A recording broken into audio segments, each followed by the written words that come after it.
I like to think of myself as a risk manager first and a trader second. This ensures that I never forget the importance of a stop loss when entering any trading position.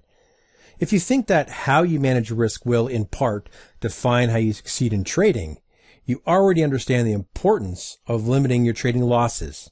You have the discipline to not only set your stop loss, but also respect it when price is dangerously close to ending your trade. Most traders understand market orders and limit orders, but a protective stop order is unique. You set a stop loss to manage the amount risked on a trade, but sometimes your risk parameters are exceeded. Here's how a stop order works in the market. Stop losses are sitting in the market as limit orders waiting to be filled. When triggered, your stop turns into a market order. Market orders are then filled at the best price that's available. A runaway market can have your stop price filled at a worse price than you had originally intended. Now, this is called slippage, and for many traders, it's not a risk that's thought about nor really accounted for in their trade plans. You never know when slippage can occur. Remember, it can also happen on entry into the market as well, and it's really something that's difficult to plan for. It's a risk that's present when volatility enters the market or in markets that lack liquidity, and I've really only seen it be an issue for me when I thought I could trade the news releases. One frustrating issue for many traders is when your protective stop gets triggered and then price continues back in the direction of your just exited trade. The market is an order filling machine, and when stops are triggered, it causes order flow, which, depending on which side of the fence you're on, is a good or bad thing. For the big players, triggered stops allow them to exit and enter positions with little slippage because the volume is there to support it. For the smaller players, these locations do allow you to not only get a good price, but also ride the wave caused by the bigger positions at play. And for those that just got stopped out, it's a frustrating and account churning process. To protect your account, you need to stop in the market. So the question becomes, where do you place it? There are different stop loss areas. You can use an average of the prices, such as a 20-period moving average. You place it around trend lines, place it on the opposite side of support or resistance, or use market structure. Now, there are some drawbacks to each of these methods. Number one, a moving average is simply an average of previous price. There's really not an edge in using it. Number two, trend lines can be subjective at the best of times, and while they can measure the rhythm of the market, it's just a line. Number three, support and resistance are very popular places for stops, which makes them prime targets for stop runs.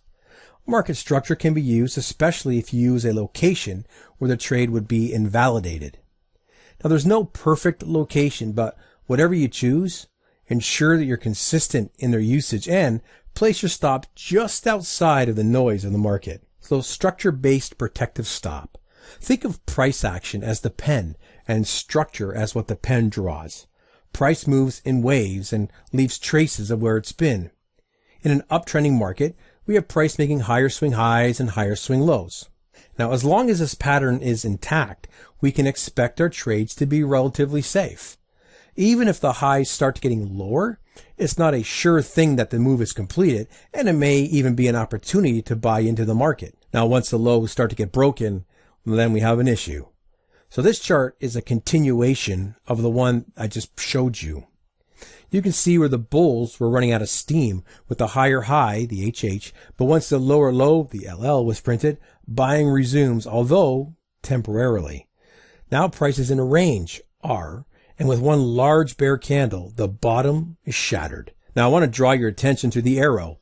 The candle where bulls stepped in is an obvious reversal candle, a swing point. And where did the buyers place their stops? Just below it. And the size of that momentum bear candle indicates that those stops were taken out. Now, one main point is that this particular chart is after a long run up in price.